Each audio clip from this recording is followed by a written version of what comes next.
झारखंडमधील रांची येथील जयपाल सिंग मुंड स्टेडियमवर आंदोलन करणाऱ्या विद्यार्थ्यांनी आज झारखंड विधानसभेला घेराव घालण्याची घोषणा केली। विद्यार्थ्यांच्या जमावानं जगन्नाथपूर येथील जुन्या विधानसभा परिसरापासून नवीन विधानसभा इमारतीकडे कूच केली आहे। लाखोंच्या संख्येने विद्यार्थी या मोर्चामध्ये सहभागी झाले।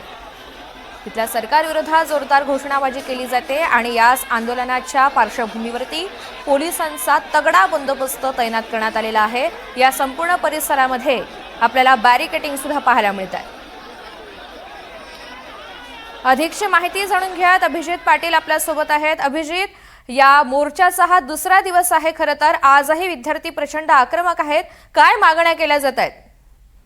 खरं तर आपण पाहिलं तर झारखंडमध्ये मागील काही दिवसांपासून विद्यार्थ्यांचं एक आंदोलन सुरू आहे। जे झारखंड लोकसेवा आयोगाची प्रिलिमची एक्झाम झाली होती त्यामध्ये गैरप्रकार घडल्याचा विद्यार्थ्यांचा आरोप आहे आणि या संपूर्ण प्रकरणामध्ये ही परीक्षा रद्द करावी आणि या गैरप्रकाराची सीबीआय मार्फत चौकशी करावी अशी विद्यार्थ्यांची प्रमुख मागणी आहे। आणि याच मागणीसाठी मागील काही दिवसांमध्ये झारखंडमधील स्टेडियम जी जागा आहे त्या ठिकाणी आमरण उपोषणही सुरू आहे, ज्यामध्ये विद्यार्थ्यांच्या बाजूने देवेंद्रनाथ मेहतो हे आमरण उपोषण करतायत। आणि आज या संपूर्ण आंदोलनाच्या घडामोडीच्या पार्श्वभूमीवर विधानसभा मार्चची घोषणा करण्यात आली होती आणि हा मार्च सुरू झालेला आहे। खरं तर झारखंडची जी जुनी विधानसभा आहे तेथून नवीन विधानसभेपर्यंत हा मार्च काढण्यात येणार आहे आणि हा मार्च सुरूही झालेला आहे। मात्र या मार्चला पोलिसांकडून 1.5 किलोमीटरच्या अंतरापर्यंत परवानगी दिलेली आहे। ज्या ठिकाणी या विद्यार्थ्यांना सध्या आपण पाहतोय की पोलिसांनी अडवलंय, या ठिकाणाहून झारखंडची नवीन जी विधानसभा आहे ते फक्त 700 मीटरवर आहे आणि विद्यार्थी त्या नवीन विधानसभेला घेराव घालण्याचा प्रयत्न करणार आहेत।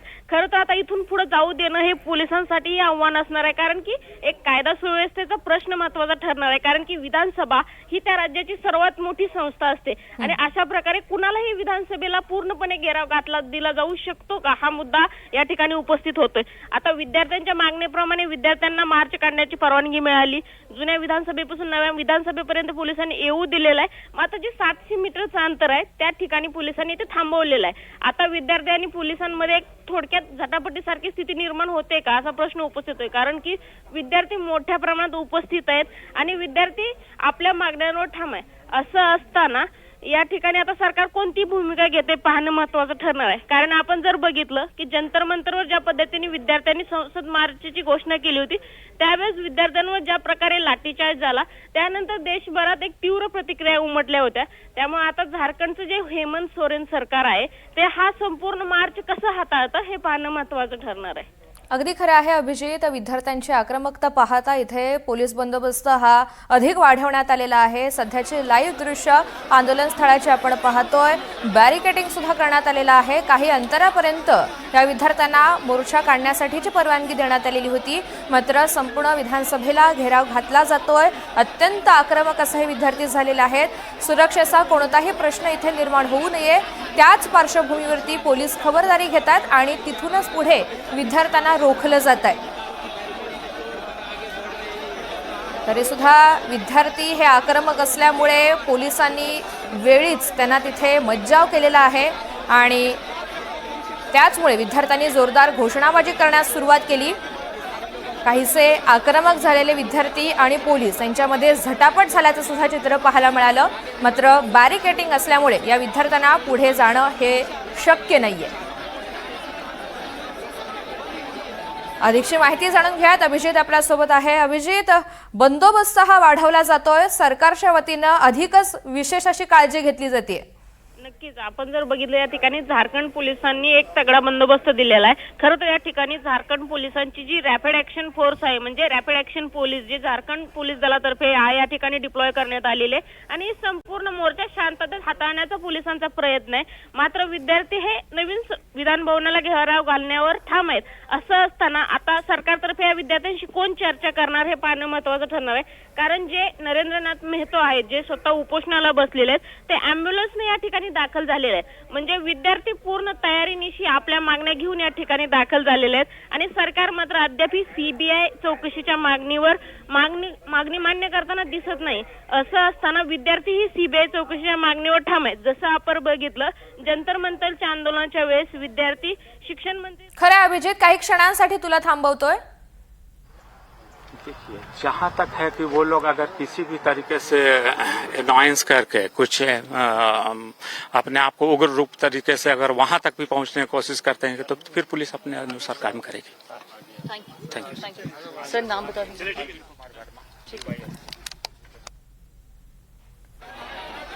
पोलिसांची प्रतिक्रिया समोर आलेली आहे। टप्प्याटप्प्यानं हा बंदोबस्त वाढवला जातोय आणि कायदा व सुव्यवस्थेच्या दृष्टीनं अधिक अशी खबरदारी घेतली जाते। विद्यार्थी आक्रमक झाले तर पुढची सुद्धा आमची तयारी असल्याचं पोलिसांनी स्पष्ट केलेलं आहे। गेल्या काही दिवसांपासून हे आंदोलन सुरू आहे, त्यामुळे आता सरकारच्या वतीनं या विद्यार्थ्यांच्या प्रतिनिधींसोबत काही चर्चा केली जाते का, त्यांच्या मागण्यांसंदर्भात काही विचार केला जातो का, हे पाहणं अत्यंत गरजेचं आहे। एकीकडे मोर्चा निघालेला असतानाच हा मोर्चा मध्य मार्गावर थांबवण्यात आलेला आहे, रोखण्यात आलेला आहे। मात्र या मोर्चाच्या पार्श्वभूमीवरती पोलिसांनी विशेष खबरदारी घेतली आहे। काही लाईव्ह दृश्य आपण पाहतोय। पोलिसांसह या विद्यार्थ्यांची झटापट देखील झाली आहे। गेल्या काही दिवसांपासूनची जी मागणी प्रलंबित आहे त्याच मुद्द्यांना घेऊन तिथे परीक्षांमधील घोटाळ्याच्या मुद्द्यांवरून हे विद्यार्थी आक्रमक झालेले आहेत। त्यामुळे सातत्यानं गेल्या काही दिवसांपासून सुरू असलेलं आंदोलन आणि या आंदोलनाच्या पार्श्वभूमीवरती सरकारच्या वतीनं आता किमान या विद्यार्थ्यांसह चर्चा केली जाते का, हे पाहणं महत्त्वाचं आहे। अपडेट जाणून घेऊयात। अभिजित पाटील आपल्यासोबत आहे। अभिजित, अनेक दिवसांपासूनचं हे आंदोलन आहे आणि आता तरी सरकार आजच्या दिवसभरामध्ये काही चर्चा करू शकते का, काही पुढाकार घेऊ शकते का?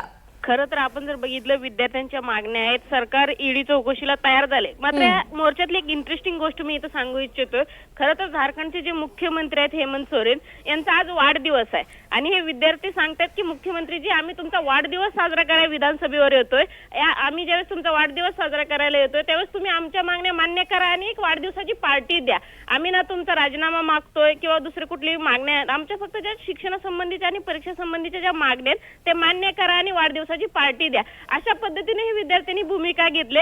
आपण जर पाहिलं की जंतर मंतर आंदोलनाच्या वेळी जनजीची भूमिका असेल किंवा आता ह्या विद्यार्थ्यांची भूमिका, एक आंदोलनाचं स्वरूप वेगळं पाहायला मिळतं। या ठिकाणी विद्यार्थी जरही घेराव घालण्याच्या उद्देशाने आले असले तरी या ठिकाणी विद्यार्थी एक प्रकारची अपील करतायत की राज्याच्या मुख्यमंत्री हेमंत सोरेनना की आज तुमचा बर्थडे आणि या बर्थडेच्या पार्श्वभूमीवर आमच्या मागण्या मान्य करून आम्हाला पार्टी द्या। एक प्रकारचं हे आंदोलनात वेगळे पण पाहायला मिळतंय। निश्चित हा एक वेगळेपण आहेच आणि उपहासात्मकरित्या त्यांनी हा एक सल्लाच दिला असंही म्हणता येईल। दिल्लीमधल्या आंदोलनामध्ये सुद्धा आपल्याला हा पॅटर्न पाहायला मिळालेला होता।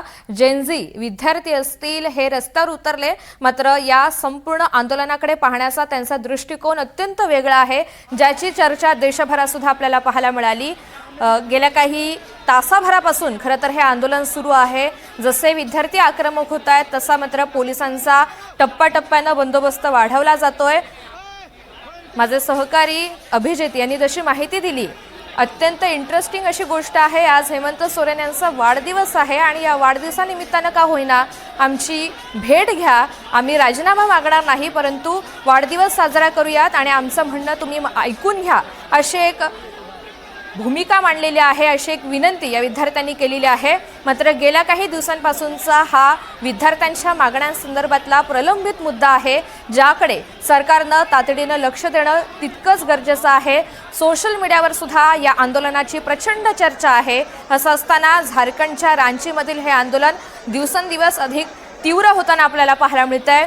मोर्चासाठी खरं तर प्रशासनाच्या वतीनं विद्यार्थ्यांना परवानगी देण्यात आली, मात्र हा मोर्चा पुढे घेऊन जाण्यासाठी विद्यार्थी आक्रमक झालेले होते। विधानसभेवर हा मोर्चा धडकणार होता, संपूर्ण विधानसभेला आम्हाला घेराव घालायचा आहे अशा पद्धतीची मागणी झाली आणि म्हणूनच पोलिसांना या संपूर्ण मोर्चामध्ये या आंदोलनामध्ये मध्यस्थी करावी लागलेली आहे। चारही बाजूंनी हे विद्यार्थी आता कूच करताना आपल्याला पाहायला मिळत आहेत। त्यांना रोखण्याचा पोलिसांचा प्रयत्न आहे, मात्र विद्यार्थी कुणाचंही ऐकण्याच्या मनस्थितीत नाहीत। गेल्या काही दिवसांपूर्वी झालेलं दिल्लीमधलं जंतर मंतर आंदोलन आणि या आंदोलनामध्ये विद्यार्थ्यांवर झालेला लाठीचार्ज हा अत्यंत चर्चेचा विषय ठरलेला होता। त्यामुळे पोलिसांच्या कार्यपद्धतीवर तेव्हा तिथे प्रश्नचिन्ह उपस्थित झालेलं होतं। अशी कोणतीही घटना झारखंडच्या या रांचीमधल्या विद्यार्थ्यांच्या आंदोलनादरम्यान घडू नये यासाठी सुद्धा पोलीस पातळीवरती विशेष असे प्रयत्न केले जात आहेत।